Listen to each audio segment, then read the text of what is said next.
ज्ञानाञ्जनशलाकया चक्षुरुन्मीलितं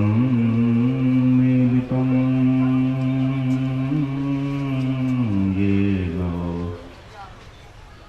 तस्मै श्रीगुरुवे नमः। चिन्मयं व्याप्य यत्सर्वं त्रैलोक्यं सचराचरं तत्पदं दर्शितं येन तस्मै श्रीगुरुवे नमः। दर्शन को हुआ वे महापुरुष महात्मा दयानंद स्वामी जी महाराज थे।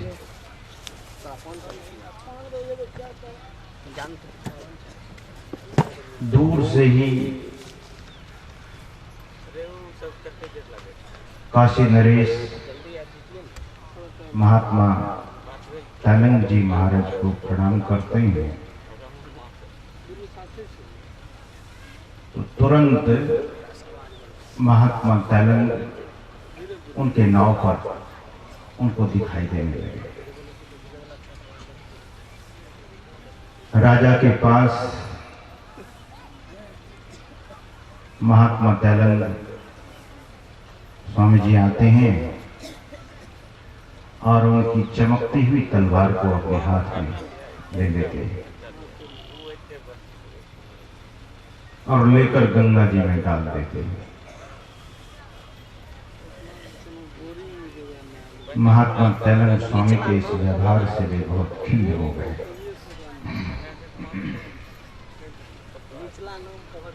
बड़े व्याकुल हो गए कि बहुत कीमती तलवार हमारी थी।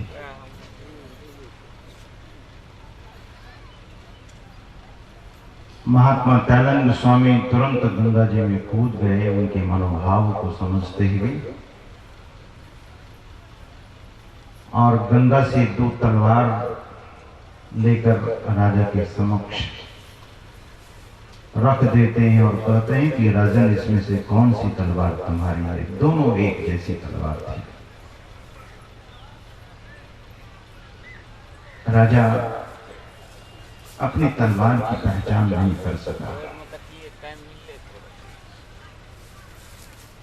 बाद में महात्मा दयानंद स्वामी उनको एक तलवार देते हुए दूसरी तलवार गंगा जी में फेंक देते हैं और यह कहते हैं कि राजन, तलवार नहीं संस्कार। तलवार से क्या होता है? महात्मा दयानंद स्वामी की इस बात को सुनने के बाद राजा का मस्तक झुक गया और महात्मा दयानंद स्वामी के चरणों में प्रणाम कर कहा कि महाराज और उपदेश देने की कृपा करें। महात्मा दयानंद स्वामी ने कहा कि संस्कार सत्संग से बनता है, सत्संग को पकड़े। अभी जो पाठ में हम आप लोग सुन रहे थे, नलिनी दलगत जलमति तरलम तद्वत जीवन अतिशय चक्रम क्षणमहि सज्जन संगति रेखा भवति भवारणव तरणे नौका। क्षण भर का सत्संग मनुष्य का उद्धार कर देता है। क्षणमहि सज्जन संगति रेखा। नाव, सत्संग को नाव कहा गया है। अवध नरेश भी विवाह करने के लिए जब जा रहे थे तो सरयू नदी में नाव से ही पार कर रहे थे। जिस नाव को सजाई गई थी उस नाव पर अवध नरेश महाराज दशरथ नहीं बैठते। परिकरों ने, मंत्रियों ने, सलाहकारों ने बहुत मिल किया कि राजन, आप विवाह करने के लिए जा रहे हैं, इसलिए आपके लिए एक विशेष नाव सजाई गई है। सरयू नदी को पार करने के लिए, सरयू नदी के पार उतरने के लिए विशेष नाव सजाई गई है। तो महाराजा दशरथ ने कहा कि मैं उस नाव पर नहीं बैठूंगा। लोग बड़े विस्मित हो गए। महाराजा दशरथ ने कहा कि मैं तो उस नाव पर बैठूंगा जिस नाव पर मेरे संत सदगुरु वशिष्ठ बैठे हुए हैं। विवाह करने के लिए महाराज दशरथ जा रहे थे, तब भी साधु का संग, सत्संग, तब भी गुरु की शरण में अपने गुरु से भी प्रार्थना की थी कि हे सदगुरु, आप भी मेरे विवाह संस्कार में चलने की कृपा करेंगे। उनकी प्रार्थना को, उनकी विनती को महर्षि वशिष्ठ स्वीकारते हुए सरयू नदी के तट पर आते हैं। महर्षि वशिष्ठ के लिए अलग नाव थी, उसी नाव पर महर्षि वशिष्ठ बैठे हुए थे। नाविक ने पूछा कि अब आपकी नाव खोलता हूं, इस पार से उस पार ले जाता हूं। तो महर्षि वशिष्ठ ने कहा कि ठहरो, मेरे शिष्य जब तक नाव पर बैठ नहीं जाता है तब तक तुम मेरी नाव को मत खोलो। कहते हैं कि महाराज दशरथ जब उस सजाई हुई नाव पर नहीं बैठे और अपने सदगुरु के नाव को खोजने लगे और खोजते खोजते वहां आए और सदगुरु को प्रणाम कर उस नाव पर बैठने की जिज्ञासा की। तो महर्षि वशिष्ठ ने कहा कि तुम्हारे लिए तो नाव दूसरी सजाई गई है, उस पर बैठकर पार उतरो। तो महाराज दशरथ ने कहा कि उस नाव पर मैं भरोसा नहीं करता हूं, मुझे उस नाव पर भरोसा नहीं है। उस नाव पर मैं बैठूं, शायद पार उतरूं न उतरूं। यदि मैं आपकी नाव पर बैठूंगा तो मुझे विश्वास है कि मैं पार अवश्य उतर जाऊंगा।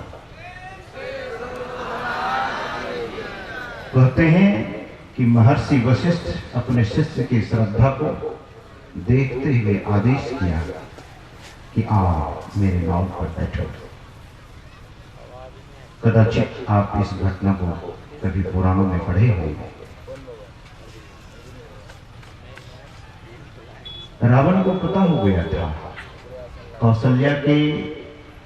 कौशल्या से महाराज दशरथ का विवाह होगा और कौशल्या और दशरथ के जो पुत्र होंगे भविष्य में वही मेरे काल होंगे। ब्रह्मा जी को चुनौती देते हुए रावण आता है। रावण ब्रह्मा जी से पूछा कि महाराज, मेरी मौत आपने लिखी होगी, मेरे मस्तक में वह लकीर तो अवश्य लिखी होगी।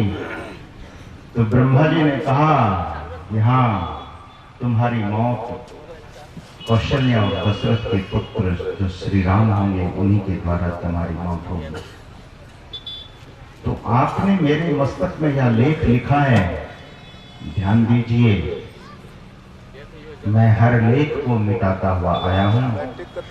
आपके लिखे हुए लेख को, आपके लेख में भी मैं मेख ठोकूंगा, आपके लेख को भी मैं मिटा दूंगा। कहकर रावण आता है। कि सरयू नदी में जितनी नाव थी जो पार उतर रही थी एक महर्षि वशिष्ठ के नाव को छोड़कर सारी की सारी नाव डूब गई, लेकिन सदगुरु की नाव नहीं डूबी जिस पर राजा दशरथ बैठे हुए थे, जिस पर महर्षि वशिष्ठ बैठे हुए थे। सज्जनों, सत्संग क्या है? सत्संग नाव है। इसलिए शंकराचार्य जी महाराज कहते हैं कि भवति भवार नाव तरणे नौका, यह नौका है। एक बड़े प्रसिद्ध महात्मा है जैन धर्म के, अभी वर्षों पहले हमने देखा कि वे सत्संग नाव पर बैठकर कर रहे थे। कुछ पत्रकारों ने पूछा कि महाराज आप नाव पर बैठकर सत्संग करते हैं?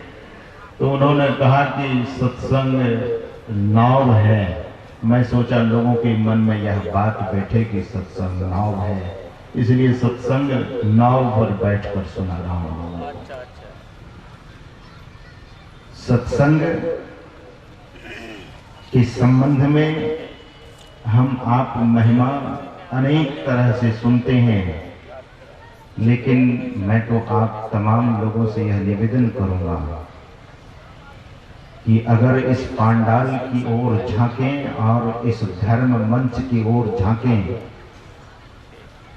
तो इस धर्म मंच पर महापुरुष रूपी फूल खिले हुए हैं। ये फूल सदगुरु महाराज के हैं और ये फूल तभी खिला है जब सत्संग इन लोगों ने किया है। आप भी गुरु महाराज के शिष्य हैं, भक्त हैं, आप भी गुरु महाराज के चरणों के फूल हैं और यह फूल इस महुआ बाजार के प्रांगण में पार्षद में जो फूल खिले हैं सत्संग के, इतने सत्संगी, इतने गुरु महाराज के फूल एकत्र हुए हैं। दरअसल में ये सत्संग की ही महिमा है। सत्संग ना होता तो आज कौन किसे समझाने बुझाने वाला होता। गोस्वामी तुलसीदास जी महाराज कहते हैं कि विधि निषेध में कलिमल हरणी, कर्म कथा रवि नंदनी भरणी। सत्संग मनुष्य करता है तो क्या धर्म है क्या अधर्म है इसकी पहचान होती है। क्या पाप है क्या पुण्य है इसे जान सकता है। क्या शुभ है क्या अशुभ है इसे जान सकता है। क्या कर्तव्य है क्या अकर्तव्य है इसे जान सकता है। क्या मृत्यु है क्या अमृत है इसे जान सकते हैं। क्या सत्य है क्या असत्य है इसकी पहचान हो सकेगी। सत्संग क्या है? एक महापुरुष ने कहा कि this is an holy association.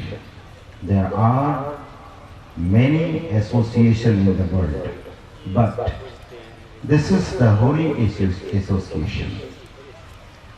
We will be getting the supreme knowledge through the holy association.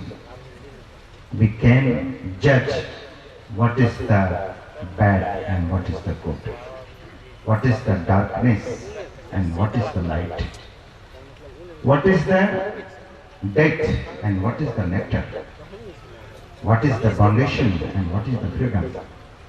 We can know that through the holy association, through the satsang we can know. सत्संग की बड़ी महिमा है। सत्संग हम आप लोग करते रहेंगे तो निश्चय ही सत्संग मुक्ति देने का काम करता है।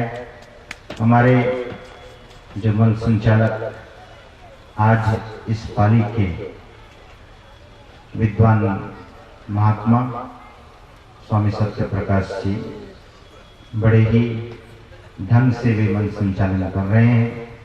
वैसे मुझे अच्छा लग रहा है, वैसे तो महासभा के लोग भी करते हैं, लेकिन पश्चिम में हरिद्वार ऋषिकेश में अयोध्या में वृंदावन में आप जाएंगे तो लगभग यही देखा गया है कि मंच का संचालन कोई साधु महापुरुष ही करते हैं आज की इस परंपरा को निश्चय ही एक प्रशंसा मिली है और इसी तरह से आगे जैसा होगा वैसा हम आप लोग इस कार्यक्रम में शरीक होते हुए अपने जीवन को लाभान्वित करेंगे।